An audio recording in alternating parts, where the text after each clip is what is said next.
TV, Vietnamese American Arizona Television.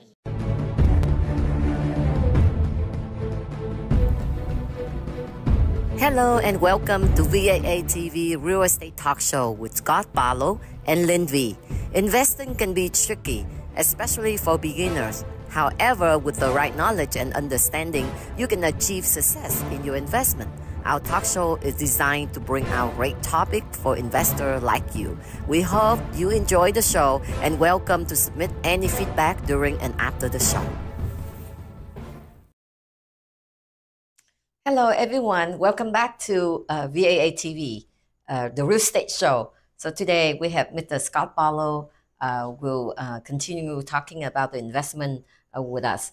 And I know like last time when we discussed about the topic on the commission, the Real Estate National Association, a lot of people don't quite understand. So maybe like you can let them know what this is really about, who sue who. All right. Yes. We can certainly do that. What happened was there were a number of sellers in Missouri who sued their brokers and the National Association of Realtors.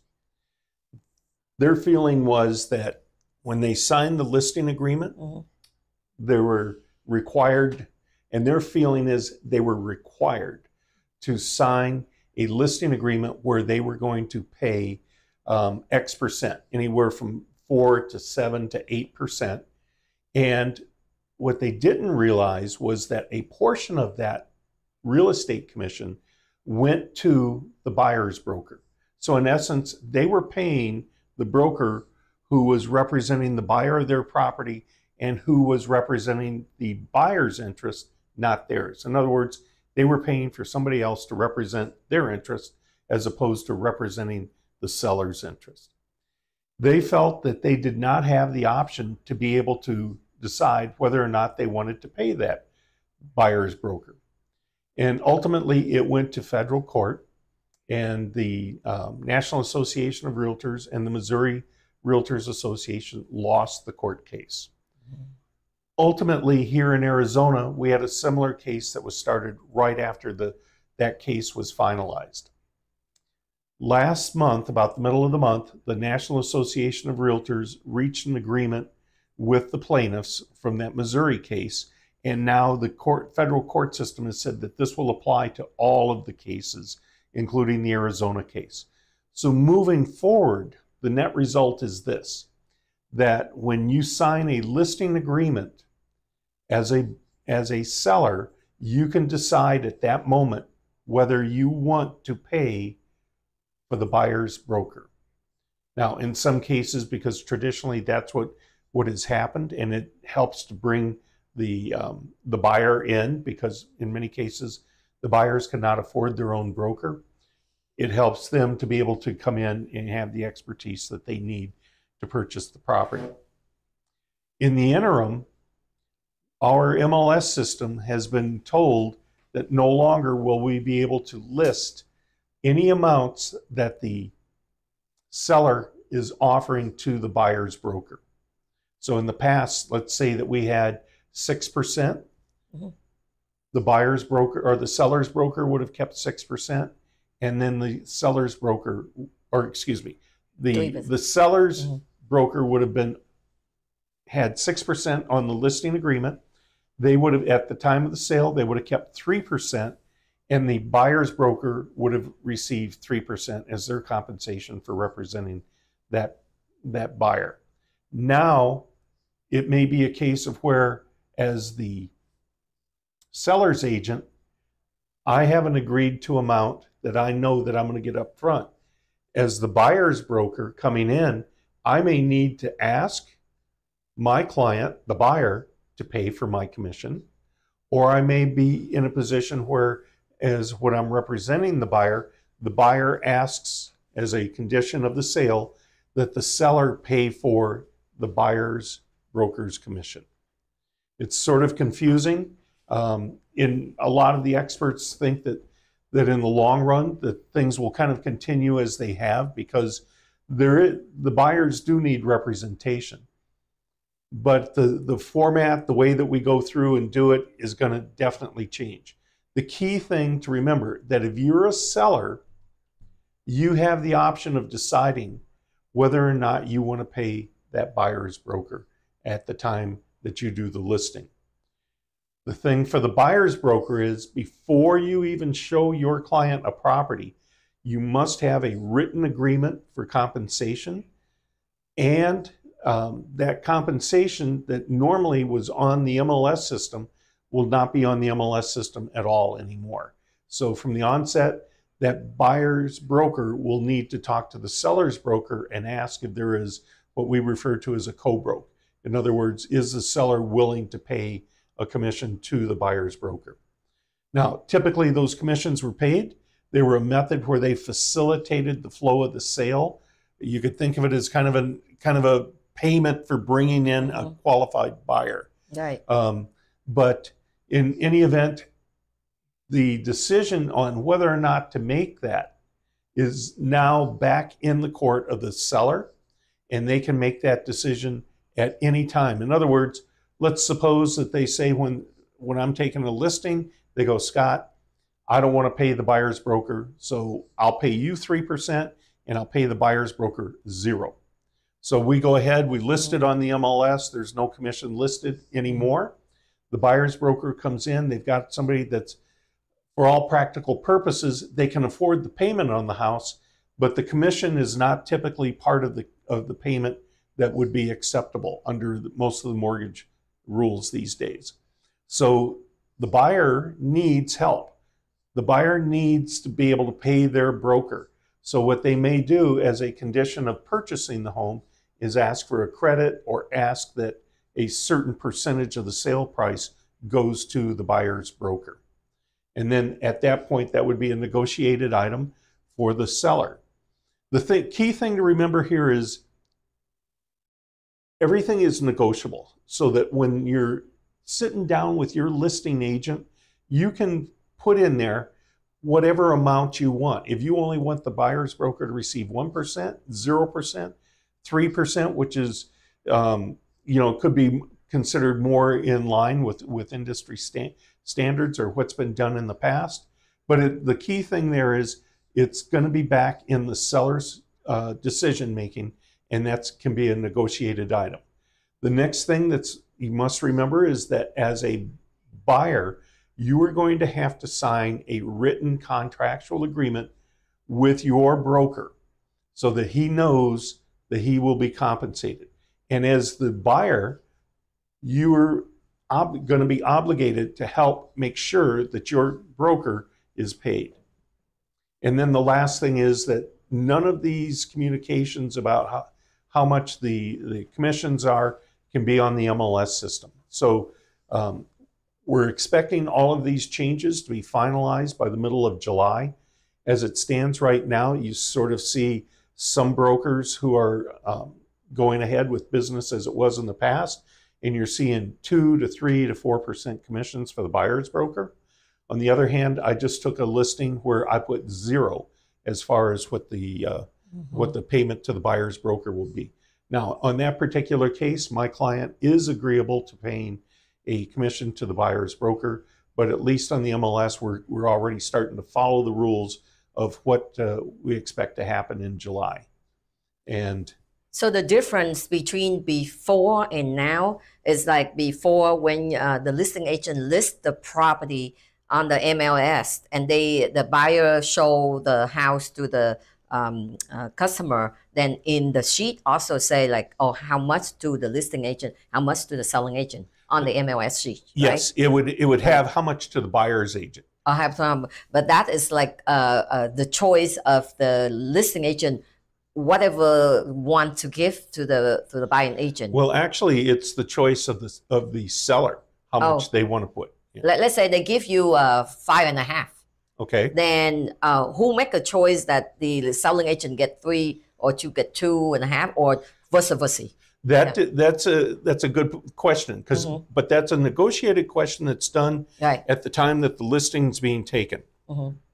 So, for example, with the commission that you just put out there, sometimes you split that half and half. Right. 50-50. Sometimes because you can go where the listing agent will take 3 and the buyer's agent can take 2. Right.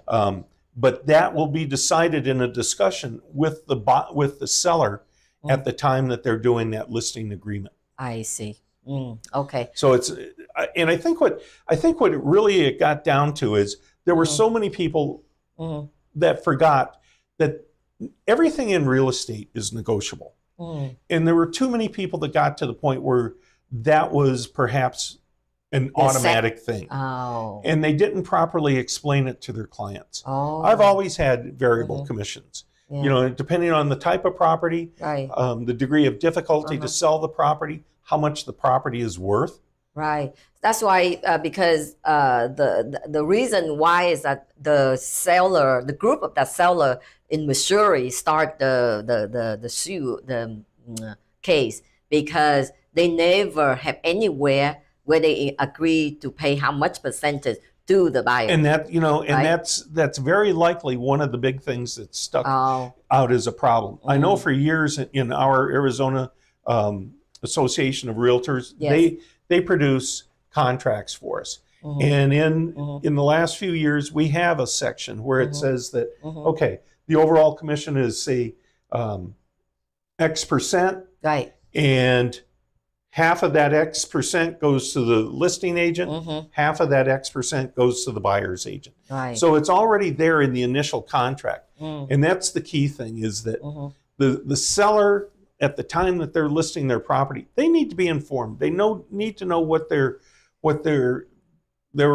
not just their rights, but they need to be able to understand what it's their decision. Oh, but I mean, like the total percentage overall that deducted from the seller proceed is only that much percent.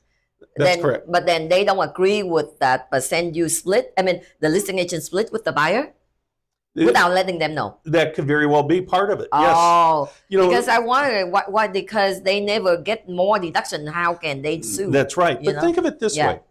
Think of it this way. We sell your property, right, for say, and then the commission is 5%. Right. And you don't realize it until you sign the final agreements, and you're looking at it, you're going, Scott, you got 2.5%. But this other guy that's representing the buyer, he's getting 2.5%. Oh, okay. So you start feeling like I'm paying for somebody to represent somebody's interests who are not my interests. But that is nothing more than them. They're nothing more of the deduction for. They don't care about financially. That. There's financially, no more. It's not. Yeah. Money-wise, the deduction is no further. Yeah. But the idea that you're paying for somebody who's not representing your interests, that can really be that can be all this time. That can be a situation where people get pretty resentful, and maybe they go, you know what, Scott, you did a great job. You worked really hard. You got my property sold for me. But this other agent, they just walked in here, signed the contract, and they're getting paid as much as you. And we don't feel like we should have to pay them that much. Wow. So that's those discussions. That's where, as a listing agent, I need to have those with my clients before they sign their contract. And like I said, I recently took a listing. That's the exact same conversation I had with my client. I would say all these years, nobody even pay attention about like, you know, even the seller or the buyer. They just know like the person work and make them get a house and all. That's all. I mean, this is. Yeah, I can understand how the buyers, or excuse me, how the sellers would feel. I've sold my own property, so I didn't have to have a realtor do it. Obviously, I was doing the sales. Right. Yes. So I knew how much that the seller's agent was going to get paid. I made that decision myself. Because I wanted them to bring a qualified buyer to me. But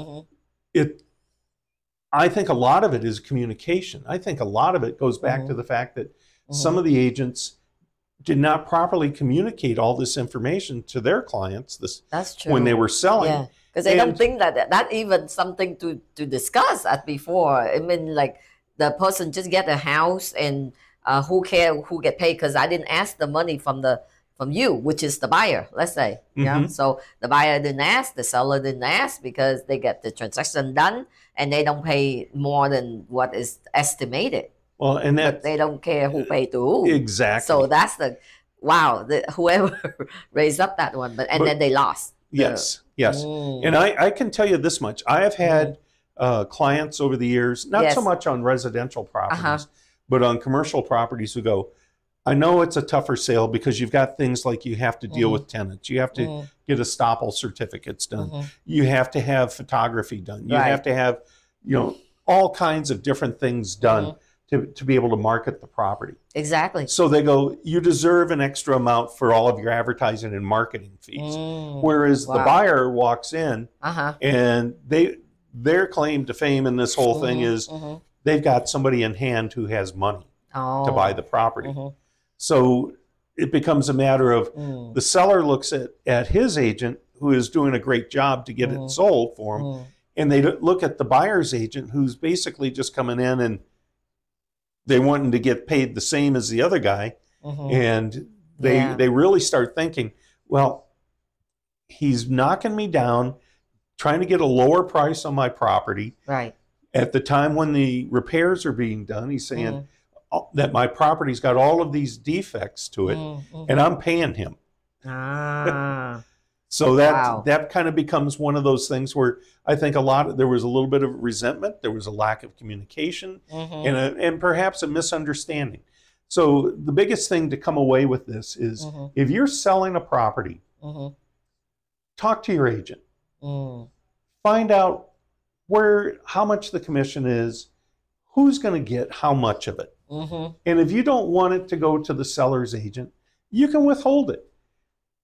If at some point down the road you decide that you want to help out the seller's agent, maybe you've had the property on the market a long time, and you start finding out that the reason that you're not getting good offers is because the buyers don't have the ability to pay their agent.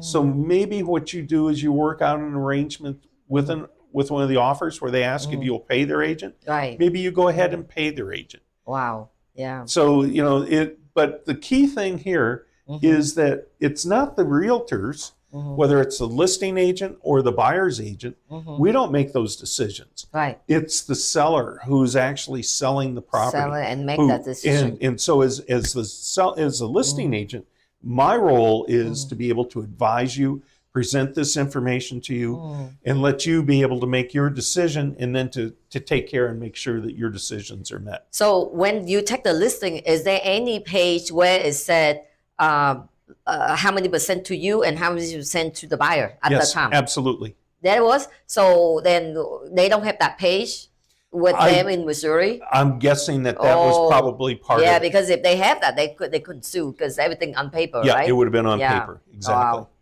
Yeah, that's a lacking. Yeah. But as part of the settlement, it's affect everybody. Yes. So as part of the settlement, what the National Association of Realtors did, let me kind of remind you. Number one, when they got sued and they lost in federal court, the total amount that they got sued for was $1.6 billion. Oh boy.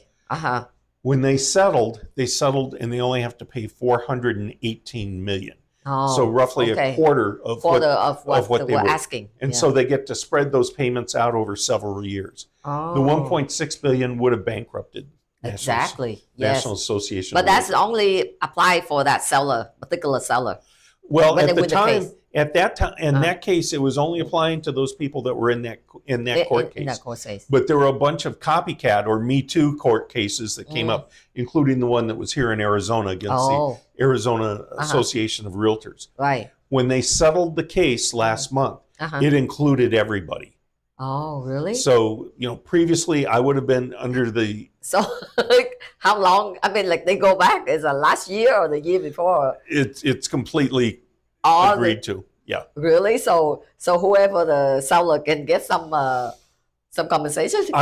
I don't know who's going to get the compensation. The way things work, sometimes you wonder if it's going to be U.S. Department of Justice. Oh, I see. Wow. Because a lot of selling and buying all these in all the states, but you say that now is Arizona, Missouri, and anywhere else. all the other states. state? Yeah. Oh boy. So everybody's covered under this agreement. I think.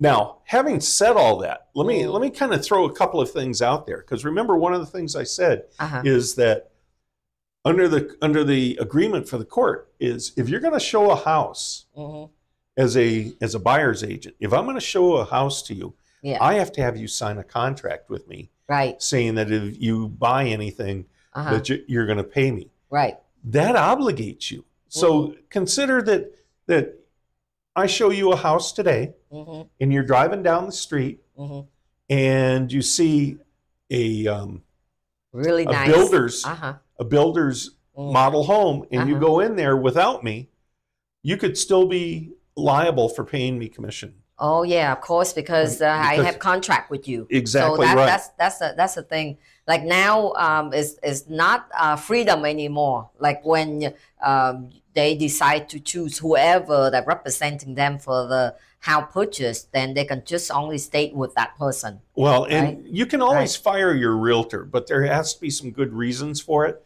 Remember, it's a contract. How are you gonna fire? I mean, well, it can have an expiration date if they're if they're not doing the showing job. you properties, that kind of thing. But the key thing there is, if you got an agent who's doing good work for you, they're doing what they're supposed to do. Exactly. Open houses are still a question mark. Yeah. Because you think about it, if I'm the listing agent on an open house, and I'm doing an open house, and people are coming in, now I'm showing the property. Yeah. So who's going to be representing? Who's going to be representing them? And so that's a question that has not yet been settled. I'm sure that we're going to get to it. We'll probably hear from the Arizona Department of Real Estate, and there's even speculation that there may be some changes to state law. So what I would say on that one is, everybody hold on. There's still more changes coming. But at least for the front end here, I think that we'll still have open houses, but showing a house as a buyer's broker, you're going to have a written contract. But like right now, when is this like start mandatory? July 15th. Okay. So like from now to that time, then they still go into whatever they do. We're still doing some things, but I'm sure that what's going to happen is, as we get closer to that date, both the Arizona Association of Realtors will have guidance for us, as well as the Arizona Department of Real Estate. So you can think about the government's going to have some of it. Yes. In all of this, and I've had these discussions with my broker as of yesterday. Yeah. Who is the one? So you got the home seller. Yeah. And so they get to decide on the commission, but who is benefiting from the split commissions? Exactly. It was the buyer. Oh. And so now let's suppose that you've got a buyer who is a first-time home buyer. And as we've already talked a number of times, buying a property is complicated. Right. So a lot of things. Does the government, do they really want those first-time home buyers who have no expertise in purchasing a property? Do they want them going without representation? So at some point, consumer protection is going to come back. I think it's kind of a swing back and forth to figure out the best way, so that both the seller's needs and the buyer's needs are handled. Because they don't want another buyer plaintiff. Well, and in this case, it would be one that the courts have created the situation. Right. Now, on the flip side, as we've said a number of times, I sell an awful lot of commercial property.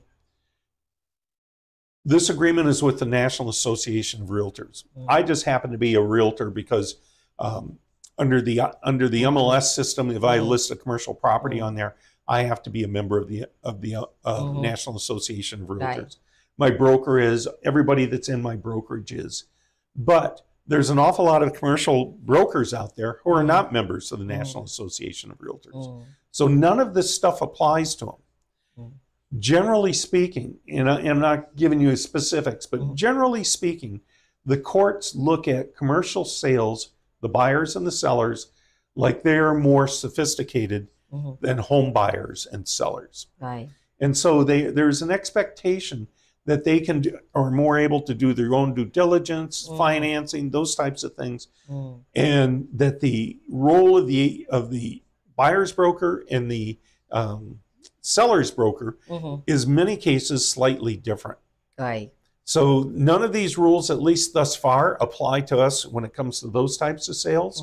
The guidance that I've received from my broker is that, as I said yesterday, I listed an industrial property, and on Monday I'm going to be showing the property.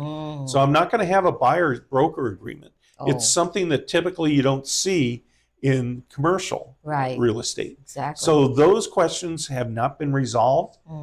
They're still ongoing. So we've got until July 15th before some of those questions get. So those are like this one after settle is applied for all transaction, not only residential, right? Well, it's like our understanding right now is that it applies to residential. Residential. Oh, okay. Okay. So when it comes to commercial and land sales, it may be different. We don't have a firm answer on all that yet. I see. And that's why I say we haven't heard from either the Arizona Association of Realtors, which is our subdivision from the National Association of Realtors, nor have we heard from the Arizona Department of Real Estate, which is a government entity that oversees real estate salespeople here and land sales here in Arizona. Remember when we talked about land, that if you're going to sell more than 6 properties and subdivide, you have to have a public report from the Arizona Department of Real Estate. So that's another place where the government is stepping in and they're mandating certain things. So I think, as I said, I think we're in a period of change. People are still going to buy and sell real estate, so we'll get it figured out. But here between now and July 15th, you really need to have an agent who knows what they're doing and is able to communicate with you and keep you up to date on what the latest rules are. Right, yeah. Because like, so for many years, all these things never brought up, and all of a sudden, this brought up. So there's a lot of leaking on the system, right? But I can tell you this much, you know, having done commercial sales for a long time, you don't see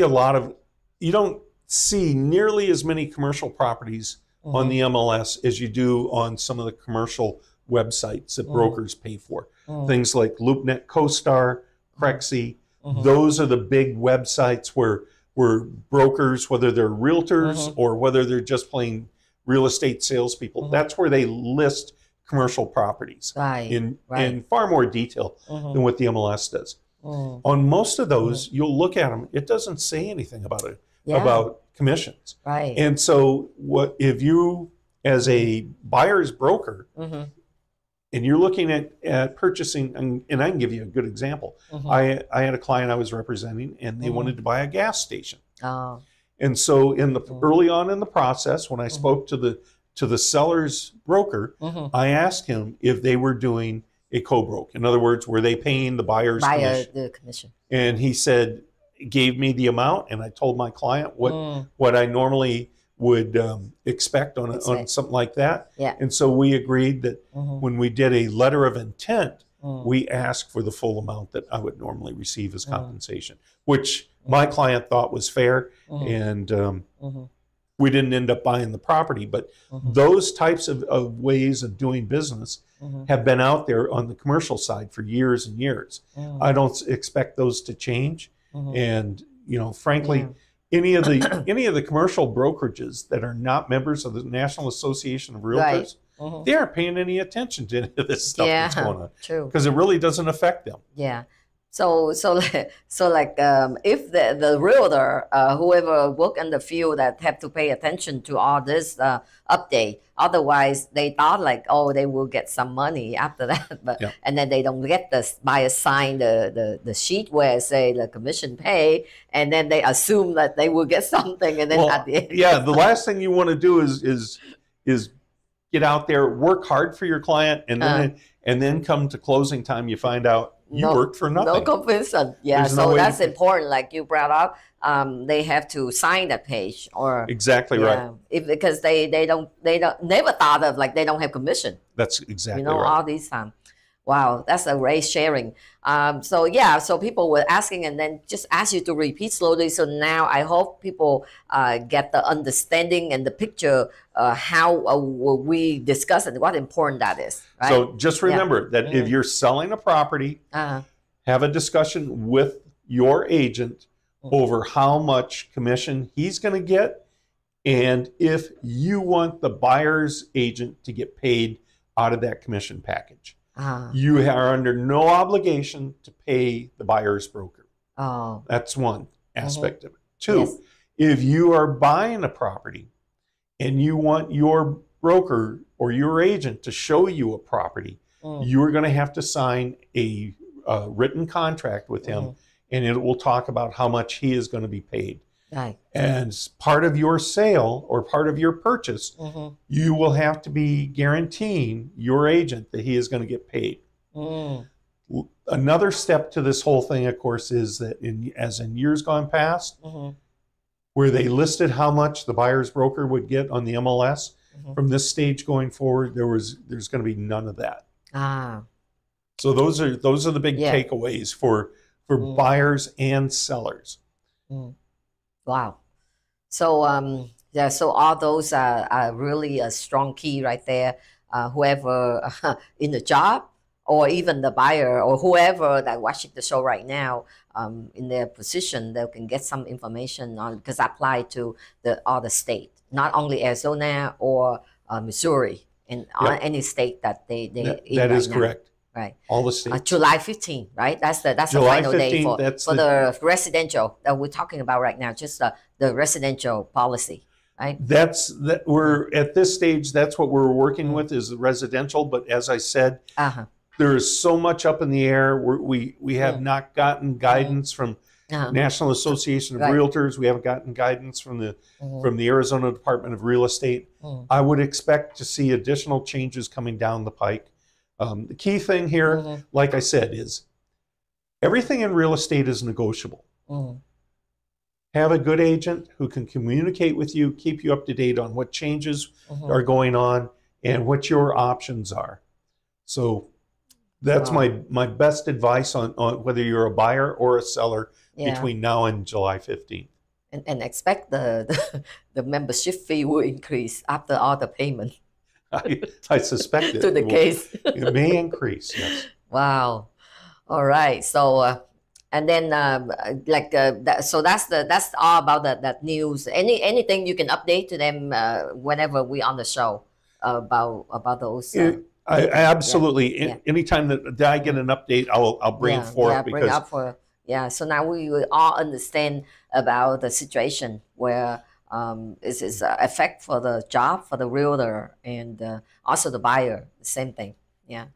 So, I think for the most part, when it comes to sellers and the listing agent, I don't think you're going to see significant changes there, other than the fact that the negotiation, negotiation over commission at the front end. Yeah. For the seller, or excuse me, for the buyer and the buyer's agent, that may become more problematic, because you may get up into a situation where the buyer does not have the funds to pay commission. For the commission, But like you said, they can negotiate, to get the transaction moving. Yes. Right? So that's up to the seller decision at that time, right? And you use the exact word. Everything is negotiable. Yeah, negotiable. So, and that's not to say that you say today you go, nope, I'm not going to pay the buyer's commission. And 6 months down the road, if your property hasn't sold, you may be going, you know what, I'll pay the buyer's commission. So, but at least what it does is it allows you as a seller to work in your own best interests. Exactly. Yeah, that's for sure. So, okay, I want to ask you another topic that moving out of this case, about the homeowner association. Okay, when the buyer purchased the property under the homeowner association, if they are not happy or if they have any concern over the operation of the homeowner association group, which document or where about that they can come and look at and file a complaint, something like that. That's a good question.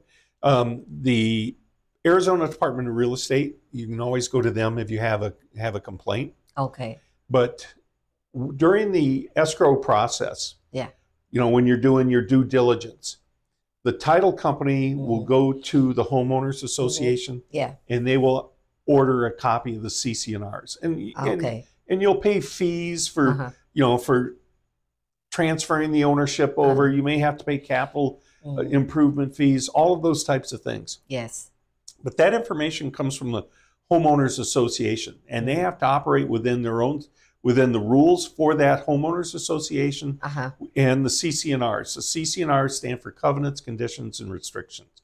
Okay. That's a recorded document.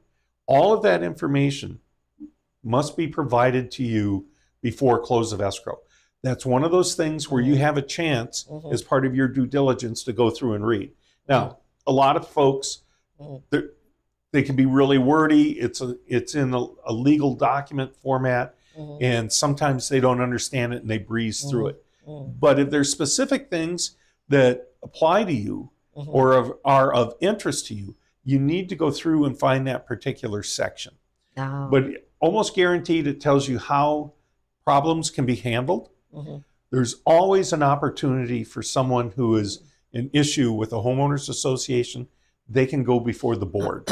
So that's the CC&R, right? Yes. Oh, okay. So the key thing there is, for example, let's suppose that you've got a home-based business, and they don't allow home-based businesses. That's something that you want to make sure that you know before you get involved in it. Okay. Or but if they don't say anything on it, then they can't go against. They can't go after you. No. Or like a Airbnb renting, something like that. They don't. When you get into Airbnb or short-term rentals, there's a couple of things that you really need to pay attention to. Right. Some of this first start off with government. Some of the cities and the county areas, they specifically allow or disallow short-term rentals. There's usually, if they are allowing it, almost always they're collecting tax on it. And when I say tax, like if you have a rental property in the city of Mesa, your tenants are paying sales tax on the lease amount. Yes. So it could be the same thing. You need to find out what the government rules are on that. On the other hand, there are some subdivisions or some HOAs where they don't allow anybody to rent a property for less than 6 months. And in some cases, they want to see a copy of the lease. So you need to, that's where it behooves you, if you're buying a house that you're not going to occupy as an owner-occupied home, and you're going to use it as a short-term rental, you need to go through the CC&Rs and find the appropriate section. I have had folks from out of state who purchased homes in homeowners associations where it was not clearly defined, and then over time the owners association and the other owners voted in things that said no more short-term rentals. They would do 30 days, but they would not go week to week. Week to week. Wow. See, those are the information that everyone have to pay attention. It's more complicated when they purchase the home under the homeowner association rule, because like in the past, sometimes if they don't know, they purchased, and after that they force sales because the homeowner association is stating whoever own like 75% of the whole complex, then they force sales, whatever the rest of it. Well, that generally is something that goes more along the lines of what they call a condo. But what I was referring to was single-family homes. Single-family planned unit development, right? Yep. Or something. Yeah, for that. And then let's say if they don't agree to whatever of the way they're operating, like you say, just read the CC&R bylaw. Yes. And to get the complaint, who you're gonna file the complaint if that's exactly the case, right. Right. Yeah. Oh, I see. All right. So I think like we we out of We're out of time the already. at this time. Yes, yeah. The reason is like I have to apologize to the audience, like because we start and to you too.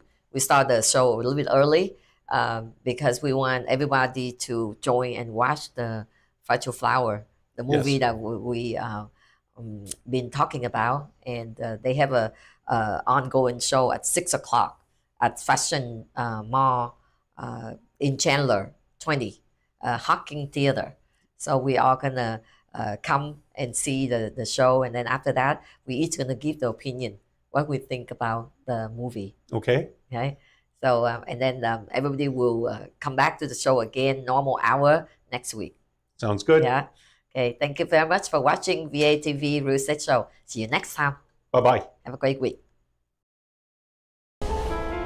A Fragile Flower promises a captivating experience for movie lovers, offering a poignant reflection on fame, love, and the human spirits set against the backdrop of Vietnamese culture and music. Một độ buồn bí ẩn nào đó trong giọng hát của cô gái này lạ lắm. Giọng cô ta không thể nhầm lẫn với bất cứ giọng một ai khác. Ngoài phố mùa đông, đôi môi em là đốm lửa hồng. Ủa, cô gái này là ai vậy? Cô ấy tên là Thảo. Cho ta nương nhờ lúc thở than.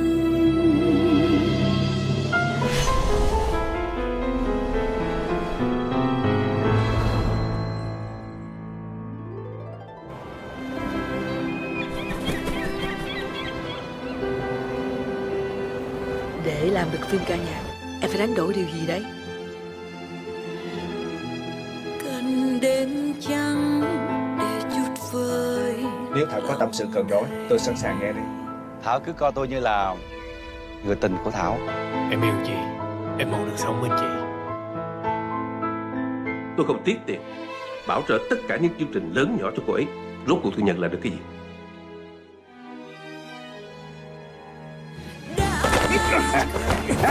Tất cả những gì các người gây ra chưa đủ hay sao? Đừng quay về tới đây nữa. Tôi nhắc ông đập cuối, ông đừng biến thành Thảo, nàng thơ của tôi, trở thành xấu xí và tầm thường như vậy. Anh có thể yên tâm, vì nàng thơ của anh đã tìm được người đàn ông có thể lo cho cô tất cả mọi thứ. Mọi quyết định của em toàn đúng, cái đó mới là vấn đề đó. Đừng có to tiếng với em. Chúng ta đều là những kẻ đáng thương trong tình yêu. Em sẽ không cho ai cướp đi tất cả những gì thuộc về em. Đừng bao giờ để con tim mình bị tổn thương. Nói em vào anh chiếc hôn nồng. Nói em vào anh chiếc hôn nồng.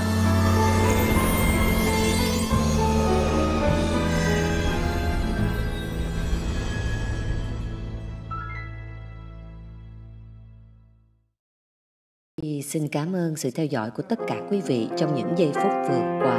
Chương trình VAA TV xin kính chào, tạm biệt và xin hẹn gặp lại quý vị vào lần phát hình kỳ tới.